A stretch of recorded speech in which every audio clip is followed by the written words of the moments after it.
Everyone and welcome to civil Seva Margdarshan. तो आज है 22 दिसंबर और सिविल सेवा मार्गदर्शन आज फिर लेके आई है कुछ इंपॉर्टेंट करंट अफेयर के टॉपिक्स। तो चलिए आज का सेशन हम शुरू करते हैं। आज के सेशन में हम कुछ 3 से 4 इंपॉर्टेंट आर्टिकल्स पढ़ने वाले हैं जो अभी करेंटली बहुत न्यूज में है। चलिए स्टार्ट करते हैं आज का सेशन। तो पहला जो हमारा आर्टिकल है, तो अभी कुछ दिन पहले हमने शांति बिल के बारे में पढ़ा था, तो आज का आर्टिकल भी शांति बिल से रिलेटेड है। आज के शांति बिल का जो टॉपिक है उसको हम हिस्टोरिकली कनेक्ट करेंगे, ठीक है। इसका हिस्टोरिकल बैकग्राउंड भी हम देखने वाले हैं। तो चलिए आर्टिकल पढ़ते हैं। This article reports a significant legislative development that occurred towards the end of 2025, ठीक है।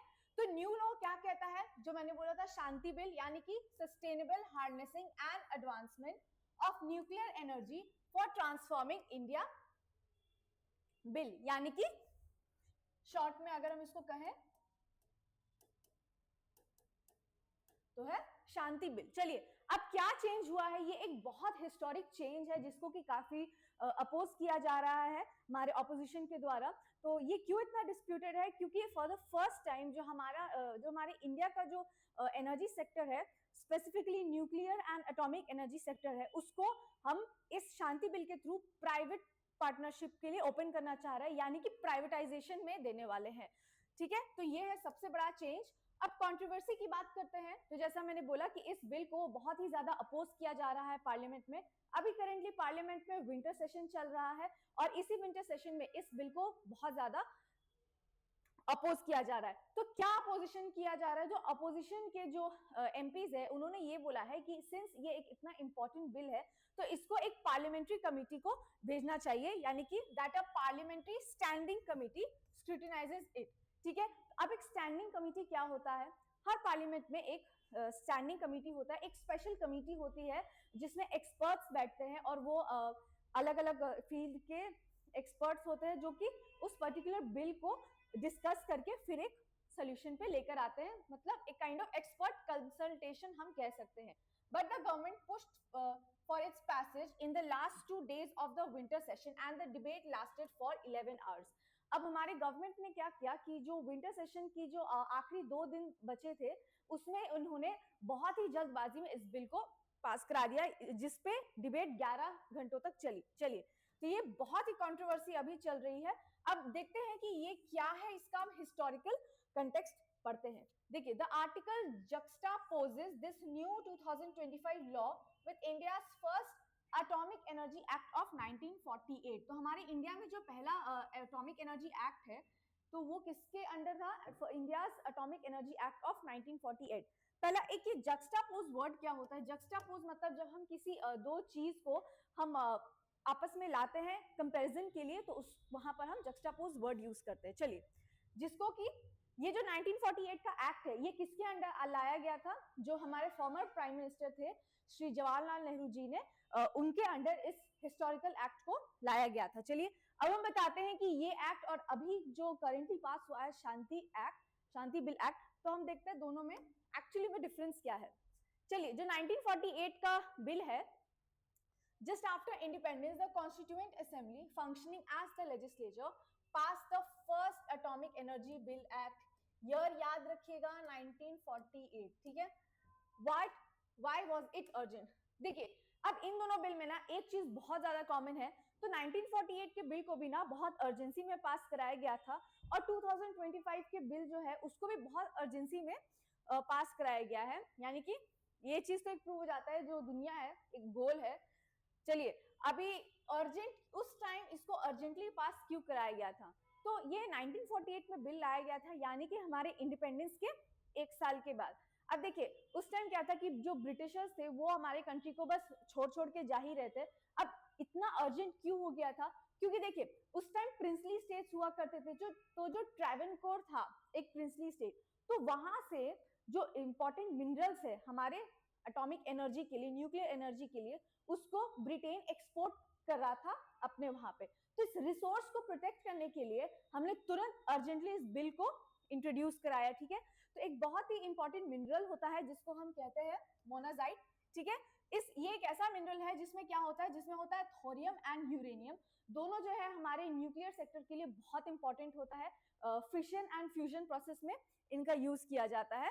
तो उस टाइम में क्या हो रहा था, they wanted to stop the export of monazite from the princely state of Travancore to Britain. ठीक है, तो ये रिसोर्स को प्रोटेक्ट करने के लिए हमने मेन हमारा जो रीजन था 1948 बिल को लाने का, उसका था कि हमें रिसोर्स को प्रोटेक्ट करना था, क्योंकि अगर हम उस टाइम बिल को इंट्रोड्यूस नहीं करते तो जो हमारे जितने रिसोर्सेज है atomic energy, nuclear energy sector के लिए, वो सारा ब्रिटेन तक पहुंच जाता। चलिए ग्लोबल पोजिशनिंग की बात करते हैं, तो सिंस हम बहुत नए नए इंडिपेंडेंट हुए थे, तो हमको ग्लोबली अपना एक इमेज बनाना था, अपने आप को पोजीशन करना था, हमारे स्ट्रेंथ को वापस रीइंट्रोड्यूस करना था, ताकि हम ग्लोबली पीछे ना रह जाए। जो बाकी न्यूक्लियर स्टेट्स या एटॉमिक एनर्जी में जो आगे हैं, हम पीछे नहीं रहना चाहते थे, इसलिए हमने ये बिल को भी इंट्रोड्यूस किया। चलिए स्टेट मोनोपोली की बात करते हैं, तो 2025 में जैसे इस मोनोपोली को हटा दिया गया, प्राइवेटाइजेशन हमने शुरू कर दिया इस 2000 शांति बिल के हिसाब से। लेकिन 1948 का जो बिल था, उसमें जो हमारे प्राइम मिनिस्टर थे जवाहरलाल नेहरू, वो चाहते थे कि इस सेक्टर में कोई मोनोपोली, सिर्फ जो गवर्नमेंट मोनोपोली है वो है, और कोई भी डिफरेंट पार्टनर्स ना हो इसमें, यानी कि इस सेक्टर में सिर्फ गवर्नमेंट कंट्रोल होना चाहिए। चलिए कंसर्न्स बताते हैं सीक्रेसी की। अब 1948 में जो हमारे कुछ एक्सपर्ट्स थे, जैसे कि डॉक्टर बी पटाभी सीतारमैया और एसवी कृष्णमूर्ति राव, तो सबसे पहले तो अगर हम इनकी बात करें, एस पटाभी सीतारमैया, हम इनकी बात करें, तो ये चाहते हैं कि ये जो पूरा एक्ट हो वो थोड़ा सीक्रेट हो, मतलब हम जितना भी इस सेक्टर पे काम करें उसको हम थोड़ा सीक्रेसी में काम करें, क्योंकि न्यूक्लियर साइंस एक ऐसा एरिया है जहां पे पीस से ज्यादा आपका विद इन जो होता है दो कंट्रीज के बीच में, मतलब वो एक काइंड ऑफ इंटरनल कंपटीशन होता है कि इनके पास है, तो यहाँ पे उन्होंने एक वर्ड बोला है कि वो वॉर स्पिरिट को ज्यादा प्रमोट करेगा रैदर देन पीस, इसलिए वो चाहते थे कि इसको हम सीक्रेट रखें। अब देखिए, अब एसवी कृष्णमूर्ति राव ये चाहते थे कि जो बिल है उसको हम पब्लिक ओपिनियन में डालें, उसको हम पब्लिक के सामने प्रेजेंट करें, ताकि डेवलपमेंट से ज्यादा हमको एक कंट्रोल मिले। हम पब्लिक ओपिनियन को हम साथ रखना चाहते थे, लेकिन इसको भी उस टाइम की गवर्नमेंट ने बाईपास कर दिया था। क्यों? अर्जेंसी की वजह से। चलिए नेक्स्ट स्लाइड पे आते हैं। तो उसका आउटकम क्या हुआ था? तो ये जो 1948 जो बिल है, atomic energy act bill of 1948, ये सिर्फ 2 घंटे में पास हुआ था तब उस टाइम के लेजिस्लेशन में, leading to the creation of atomic energy commission under the direct supervision of the prime minister. चलिए ये है उसका समरी जो हमने बोला था। अब यानी कि हमने इस बिल का जो है हिस्टोरिक एक्ट, जो हिस्टोरिकल बैकग्राउंड है, हमने वो देखा, और दोनों बिल में हमें एक चीज कॉमन जो दिखी है वो ये है, अर्जेंसी। हालांकि दोनों केस में अर्जेंसी का रीजन अलग है। उस टाइम जो हमें 1948 में जो हमने अर्जेंटली ये बिल को इंट्रोड्यूस कराया था, उसका हमारा मेन रीजन पहला क्या था कि हमें अपने रिसोर्सेज को प्रोटेक्ट करना था, हमें ग्लोबली अपने आप को एक पोजीशन करना था, स्ट्रेंथन करना था, और भी जो रीजंस है। लेकिन इस 25 बिल जो शांति बिल है, इसमें हमारा मेन अर्जेंसी क्या है? ताकि हम प्राइवेटाइजेशन को इंट्रोड्यूस कर सके। चलिए मोनोपोली खत्म हो चुका है और प्राइवेटाइजेशन शुरू हो चुका है। चलिए अब सेकेंड आर्टिकल पे आते हैं। तो एक बहुत ही हिस्टोरिकल इवेंट हुआ है जिसमें first time, for the very first time, एक व्हील चेयर यूजर स्पेस में ट्रैवल किया। आप चलिए इसके बारे में देखते हैं इवेंट क्या हुआ है। In a ground breaking milestone for space exploration and accessibility, जो मिशेला बेंथॉस है, ये एक जर्मनी की एक इंजीनियर है जो करेंटली जो यूरोपियन स्पेस एजेंसी है वहां पे ये इंटर्न थी और काइंड ऑफ इंजीनियर थी, और वहां पे इंटर्न कर रही थी, इंटर्नशिप में थी। तो उन्होंने has become the first wheelchair user to travel to space. ठीक है, सैटरडे को ये इवेंट हुआ था, December 20th, यानी कि परसों। She blasted off from West Texas aboard Blue Origin's New Shepard rocket. तो जो कंपनी है वो है ब्लू ओरिजिन, और जो रॉकेट है वो है न्यू शेपर्ड रॉकेट। ये नाम याद रखिएगा, इंपॉर्टेंट है। चलिए अब ये मिशेला बेंथॉस कौन है देखते हैं। ये एक 33 ईयर ओल्ड इंजीनियर है जो कि करेंटली किसकी पार्ट है? यूरोपियन स्पेस एजेंसी की पार्ट है। वो एक ग्रेजुएट इंटर्न है, वहां की ट्रेनी प्रोग्राम कह सकते हैं, जो कि कहां पर है? नेदरलैंड्स में। चलिए 7 साल पहले उनको इंजरी हुई थी जिसकी वजह से वो डिसेबल्ड हो गई थी। चलिए अब बात करते हैं मिशन की डिटेल्स की। हम अगर बात करें तो ये एक 10 मिनट की फ्लाइट थी जो कि अर्थ के सरफेस से 105 किलोमीटर्स के रेंज तक गई थी, यानी कि माइल्स की बात करें तो 65 माइल्स तक इसने ट्रैवल किया था। चलिए उनके साथ जो बेंथॉस थी हमारी इंजीनियर, उनके साथ और 5 लोग और थे। और वो 5 लोग कौन थे? जो रिटायर्ड स्पेस एग्जीक्यूटिव है, इंक्लूडिंग हैंस कोइंग्समन, वो भी थे उनके साथ। चलिए एक्सपीरियंस की बात करते हैं तो Benthaus was able to leave her wheelchair behind and experience weightlessness, turning upside down in the capsule while viewing the earth. Upon landing she described it as the coolest experience. Support की बात करें तो ये trip sponsored and organised with the help of Hans Koenigsmann, ठीक है, जो कि कौन है? Retired SpaceX executive. एक्सेसिबिलिटी की बात करें, इनोवेशन की बात करें तो देखिए ये इंपॉर्टेंट क्यों कहेंगे, ये एक एक्चुअली में एक बहुत ही इनोवेटिव चेंज लाया गया है। जो पहले स्पेस में लोग जाते थे तो उनका एक कम्प्लीटली हेल्थ चेकअप अभी किया जाता है, लेकिन for the very first time जो हमारे स्पेस एजेंसीज है ओवर ग्लोबली, उन्होंने एक डिसेबल्ड पर्सन को ये चांस दिया है ताकि उनको ये इंफीरियर फील ना हो कि उनकी डिसेबिलिटी की वजह से वो अपने सपने पूरे ना कर सके, वो कुछ कर ना सके। चलिए अब देखें कि कुछ माइनर एडजस्टमेंट ही हुई थी। जैसे कि क्या है कि लॉन्च की बात करें तो an elevator was already present at the launch tower to help her reach the capsule, ठीक है। बोर्डिंग की बात करें, patient transfer board was added so Benthaus could scoot between the hatch and her seat. Recovery की बात करें, after the capsule touch down the recovery team unrolled a carpet on the desert floor to provide immediate wheelchair access, ठीक है। चलिए last significance की बात करते हैं तो जैसे मैंने बताया कि इस प्रोग्राम के थ्रू हमने एक इंक्लूजन लेके आए हैं किनके बीच, जो एक्चुअली में जो डिसेबल्ड लोग हैं, ताकि उनको इंफीरियोरिटी फील ना हो बाकी लोगों के बीच में। वो ये ना देखे कि जो बाकी चल पा रहे हैं, जिनको कोई डिसेबिलिटी नहीं है, वो अपने सपने पूरे कर रहे हैं, लेकिन जो डिसेबल है वो वहीं के वहीं रह जा रहे हैं। तो ये काइंड ऑफ इसको हमने इंक्लूसिव बोला गया। इंक्लूसिव मतलब हमने सबको इंक्लूड किया है, इंक्लूडिंग द डिसेबल्ड आल्सो। चलिए अब नेक्स्ट न्यूज की तरफ आते हैं। तो अरावली हिल्स अभी रिसेंटली बहुत ही न्यूज में है, बहुत ही चर्चा में है। तो क्यों, अब हम उसके बारे में बात करते हैं। तो देखिए करीब 1 महीने पहले यानी कि नवंबर को सुप्रीम कोर्ट ने एक ऑर्डर इशू किया था, जिसमें से कि उन्होंने अरावली हिल्स का एक न्यू डेफिनेशन उन्होंने दिया है। अब उस डेफिनेशन के हिसाब से क्या है, सुप्रीम कोर्ट ने ये बोला है कि जितने भी फिजिकल स्ट्रक्चर्स है वहां पे जो कि 100 मीटर या फिर उससे ऊपर है, 100 मीटर अबव, 100 मीटर या 100 मीटर के ऊपर जो जितने भी फिजिकल रिलीफ्स प्रेजेंट है, हम सिर्फ उन्हीं को अरावली हिल कंसिडर करेंगे, ठीक है। यानी कि 100 मीटर्स के नीचे जितने भी रिलीफ स्ट्रक्चर्स है उनको अरावली हिल्स में कैटेगराइज नहीं किया जाएगा। उसके बाद सुप्रीम कोर्ट ने अरावली रेंज का भी एक डेफिनेशन दिया है, यानी कि अगर 2 या 2 से ज्यादा अरावली हिल्स 500 मीटर के रेंज में है, आपस में विद इन 500 मीटर्स अगर वो प्रेजेंट है, तो उसको हम क्या बोलेंगे, उसको हम अरावली रेंज बोलेंगे, ठीक है। तो ये सुप्रीम कोर्ट ने डिसीजन दिया था अपना। तो अब क्या हुआ है, चलिए वो देखते हैं। Supreme court of India in a significant order dated November-December 2025 has accepted a new uniform policy level definition for the Aravalli Hills and Ranges, ठीक है। जो मैंने बताया 100 मीटर्स के ऊपर जो है उनको हिल्स बोला जाएगा, और जो रेंजेस है जो 500 मीटर के रेडियस में है। This decision is based on the recommendation of a committee led by the Ministry of Environment, Forest and Climate Change, ठीक है। अब की ऑर्डर की बात करते हैं।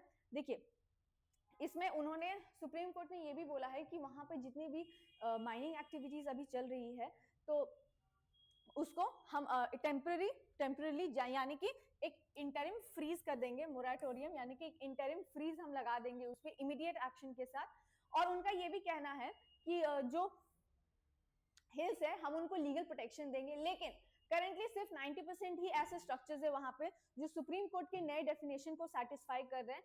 तो अभी करेंटली 90% ही ऐसे स्ट्रक्चर्स होंगे जिनको सुप्रीम कोर्ट लीगल प्रोटेक्शन देने वाला है। चलिए, उन्होंने ये भी बोला है कि एक comprehensive management plan for sustainable mining MPSM prepare किया जाएगा। किसके द्वारा? ये याद रखिएगा, Indian council of forestry research and education for the entire Aravalli landscape. चलिए अब देखते हैं डेफिनेशन को। तो मैंने बता दिया 100 मीटर से जो नीचे है उनको अरावली हिल्स से निकाल दिया जाएगा। देखिए 100 मीटर रूल है ये। चलिए अब कंप्लीट कवरेज की बात करें तो उसमें बोला गया है कि ये सिर्फ हम पीक की बात नहीं कर रहे हैं, but the entire land form, it's supporting slopes and associated features regardless of the gradient. ठीक है, अरावली रेंज का जो मैंने बताया 500 मीटर रूल।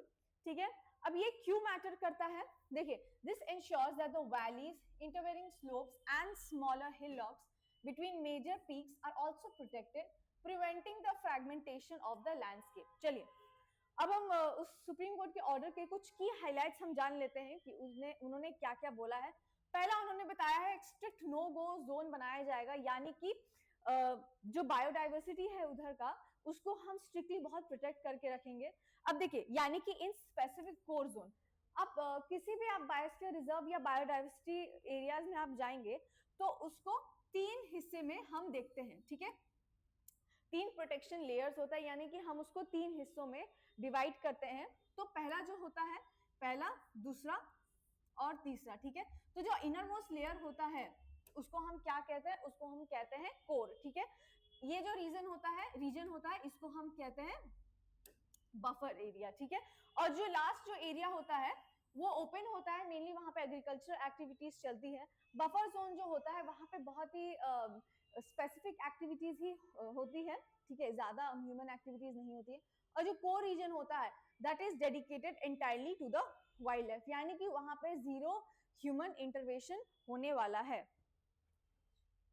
ठीक है, इसका ये जो लास्ट है आउटर मोस्ट, इसको हम ट्रांजिशन कहते हैं, ट्रांजिट जोन भी कहते हैं, transit zone, buffer zone and core zone. ठीक है, protected areas and tiger reserve जिसमें होने वाले हैं, इको सेंसिटिव जोन होने वाले हैं। ठीक है, इन इस कोर रीजन में जिसको अरावली, जिसको सुप्रीम कोर्ट ने बोला है। अब wetland area, wetlands and areas with CAMPA plantations. अब एक्सेप्शन क्या बोला है गया है कि अगर इस कोर रीजन में अगर कुछ ऐसे क्रिटिकल मिनरल्स, इंपॉर्टेंट मिनरल्स मिल रहे हैं, पाए जा रहे हैं, तो हम उस पर माइनिंग करने वाले हैं अगर वो कोर एरियाज में पाए जाते हैं। अदरवाइज वहां पे कोई ह्यूमन एक्टिविटीज नहीं होने वाली है। और ये इसका क्राइटेरिया भी दिया गया है, अगर वो इंपॉर्टेंट है किसके? नेशनल सिक्योरिटी के लिए। अगर वो मिनरल्स इंपॉर्टेंट है तो वो माइनिंग को आगे बढ़ाया जाएगा। चलिए अब हम management plan for sustainable mining की बात करें तो मिनिस्ट्री ऑफ ये MOEFCC ने क्या डायरेक्ट किया है कि जो अरावली हिल्स है, to create a landscape wide plan that treats the Aravallis as continuous geological ridge extending from Gujarat to Delhi. Future mining की बात करें तो once the MPSM is finalised, mining जो है वो सिर्फ स्पेसिफिक एरियाज में ही की जाएगी। और जितने भी इलीगल माइनिंग प्लान्स है या फिर जो इलीगल माइनिंग होने वाली है उस पर एक बहुत ही स्ट्रिक्ट चेक रखा जाएगा। ठीक है, स्पेशल वहां पे देखिए यहाँ पे क्या बोला गया है कि हाईटेक सर्वेलेंस होने वाले हैं। ठीक है, जिसमें ड्रोन और CCTV को इंक्लूड किया जाएगा जिनके पास नाइट विजन हो, ताकि हम एक प्रॉपर सुपरविजन कर सके कि उधर कुछ इलीगल माइनिंग चल भी रहा है कि नहीं। District level task forces and toll free complaint lines. उसके बाद immediate closure of illegal mines and revocation of environmental clearance for repeated breaches. चलिए नेक्स्ट पे आते हैं। अब ये इंपॉर्टेंट क्यों है? चलिए अब हम अरावली की अगर हम ज्योग्राफी की बात करें तो हमारे लिए अरावली एक ज्योग्राफिकल सिग्निफिकेंस रखता है। तो सबसे पहले जो अरावली रेंज है वो हमारे इंडिया का सबसे ओल्डेस्ट माउंटेन रेंज कहा जाता है, जो कि हिमालय से भी सबसे ज्यादा पुराना है। और अरावली जो है वो ओल्ड फोल्ड माउंटेन्स के कैटेगरी में आता है। फोल्ड माउंटेन्स में भी जो ओल्ड फोल्ड माउंटेन्स है उनके कैटेगरी में आता है। बहुत ही क्रिटिकल इकोलॉजिक रोल प्ले करता है। पहला, बैरियर अगेंस्ट डेजर्टिफिकेशन। तो देखिए, it acts as a natural wall preventing the eastward expansion of the Thar desert. ये थार डेजर्ट और जो हमारे बाकी की जो इंडिया है उसके बीच में एक बैरियर बनाया हुआ है अरावली हिल्स में, जो कि बाकी एरियाज को डेजर्टिफिकेशन से ये बचाता है। चलिए वाटर सिक्योरिटी की बात करें तो it serves as a vital ground water recharge zone for the water scarce region of north India. ठीक है, अब अरावली रीजन को हम ग्रीन लंग्स भी बोलते हैं, क्यों? क्योंकि ये दिल्ली एनसीआर रीजन को जो है वहां की एयर क्वालिटी और क्लाइमेट कंट्रोल में हेल्प करती है। ठीक है, सुप्रीम कोर्ट ने noted that uncontrolled mining in this area poses a great threat to the ecology of the nation, making this strict new definition essential for India's environmental stability. चलिए, अब हम next और आज के सेशन के आखिरी article पे आते हैं। तो the union environment minister reviews national tiger and elephant strategies in Sundarvan. ठीक है, तो यहाँ पे हम प्रोजेक्ट टाइगर और प्रोजेक्ट एलिफेंट के बारे में भी हम बात करने वाले हैं। तो एग्जैक्टली आर्टिकल में ये बोला गया है कि सुंदरवन टाइगर रिजर्व में जो हमारे यूनियन एनवायरमेंटल मिनिस्टर है, यूनियन एनवायरमेंट मिनिस्टर, तो उन्होंने इस प्रोजेक्ट टाइगर, जो प्रोजेक्ट एलिफेंट चल रहे हैं हमारे कंट्री में, उसके प्रोग्रेस को उन्होंने रिव्यू किया है। ठीक है, तो उन्होंने रिव्यू क्या है, उससे ज्यादा इंपॉर्टेंट क्या है हमारे बारे में जाना कि एग्जैक्टली प्रोजेक्ट टाइगर क्या होता है, प्रोजेक्ट एलिफेंट क्या है। ठीक है, और भी कुछ जो कि हम बताते हैं आज के आर्टिकल में। तो 21 दिसंबर को ये हुआ था, एक हाई लेवल कंजर्वेशन मीटिंग हुआ था। कहाँ पे? Sundarban tiger reserve in West Bengal. चलिए, मिनिस्टर प्रिसाइडेड ओवर द, ये 28th मीटिंग है किसका? National tiger conservation authority NTCA and the 22nd steering committee meeting of the project elephant. यानी कि टाइगर कंजर्वेशन जो प्रोजेक्ट है उसका ये 28th मीटिंग है, और जो प्रोजेक्ट एलिफेंट का जो मीटिंग है वो है 22nd। चलिए, these meetings brought together senior officials, scientists and field experts to review progress of India's flagship conservation programs, यानी कि project tiger and project elephant. ठीक है, इनका ईयर याद रखिएगा, इनको कब लाया गया था। तो project tiger was introduced in 1973 और प्रोजेक्ट एलिफेंट को कब इंट्रोड्यूस किया था? 1992 में। ठीक है, तो इन दोनों का जो इंट्रोडक्टरी ईयर है वो याद रखिएगा, बहुत ही इंपॉर्टेंट है।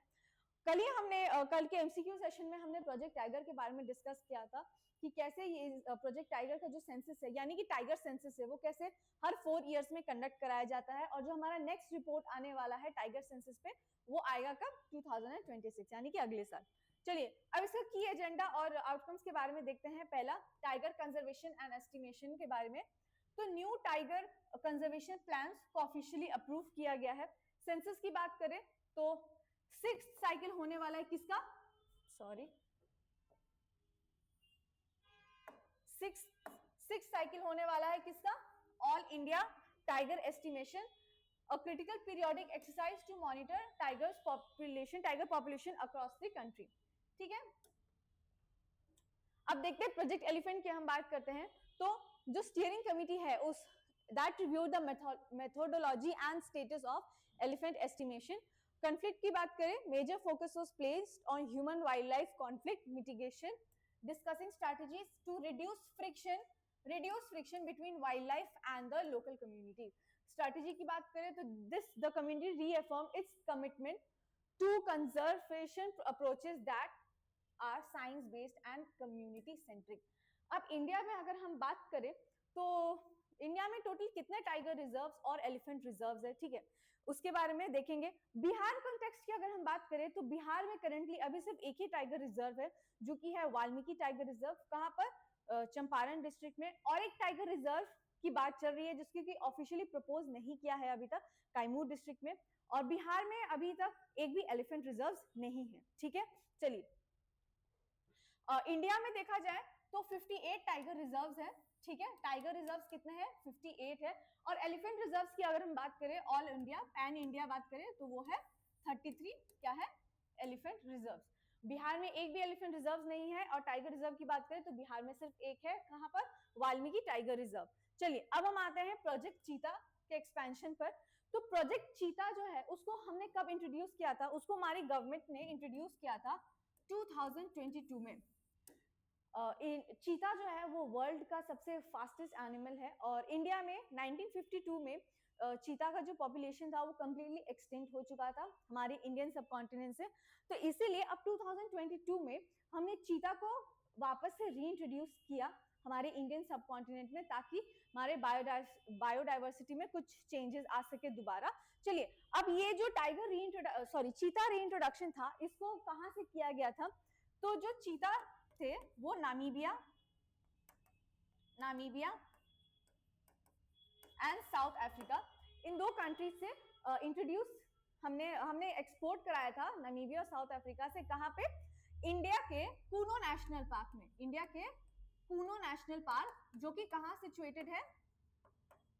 मध्य प्रदेश में। तो इंडिया में एक्सटिंक्ट होने के बाद जब हमने वापस प्रोजेक्ट चीता के अंडर जब हमने टाइगर इंट्रोड्यूस किया, याद रखिएगा कूनो नेशनल पार्क में हमने चीता को इंट्रोड्यूस किया, और जब 2022 में हमने इंट्रोड्यूस किया था तब सिर्फ 20 चीताज हम लेके आए थे, ठीक है, तब हमने सिर्फ 20 चीताज इंट्रोड्यूस कराए थे। और अभी दिसंबर 2025 के डेटा के अनुसार अभी चीता की जो पॉपुलेशन है वो कुछ 30s के आसपास है, यानी कि एक हमने सिग्निफिकेंट इंक्रीज देखा है। चलिए, लोकेशन की बात करते हैं, तो ये भी सुंदरबन टाइगर रिजर्व में इसके बारे में डिस्कस किया गया है। इंटीग्रेटेड अप्रोच की बात करें तो एनटीसी और प्रोजेक्ट एलिफेंट मीटिंग्स को साथ में किया गया है। Ministry is signalling a move towards a more integrated management strategy for India's megafauna rather than working in silos.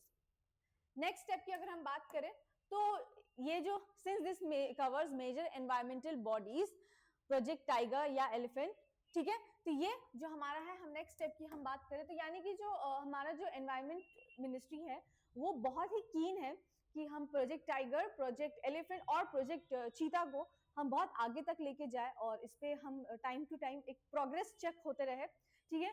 तो फिर से याद रखिएगा, जो प्रोजेक्ट चीता है, प्रोजेक्ट टाइगर है, उसको कब इंट्रोड्यूस किया था? 1973 में। जो प्रोजेक्ट एलिफेंट है उसको कब इंट्रोड्यूस किया गया था? 1992 में। और प्रोजेक्ट चीता को कब इंट्रोड्यूस कराया गया है? 2022 में। यहाँ चीता कब एक्सटिंक्ट हुए थे? इंडिया से चीता जो एक्सटिंक्ट हुए हैं वो है 1952 में, और इनको कहाँ इंट्रोड्यूस कराया गया था? कूनो नेशनल पार्क, जो कि किधर है? जो कि है मध्य प्रदेश में, ठीक है। चलिए, तो आज के सेशन के लिए फिलहाल इतने ही आर्टिकल्स हैं। कल हम फिर एक करंट अफेयर सेशंस को लेके प्रेजेंट होंगे, और अगर आपको ये वीडियो पसंद आता है तो प्लीज लाइक करिएगा और अपने ओपिनियंस को जरूर कमेंट कीजिएगा, and please subscribe to civil Seva Margdarshan. Thank you.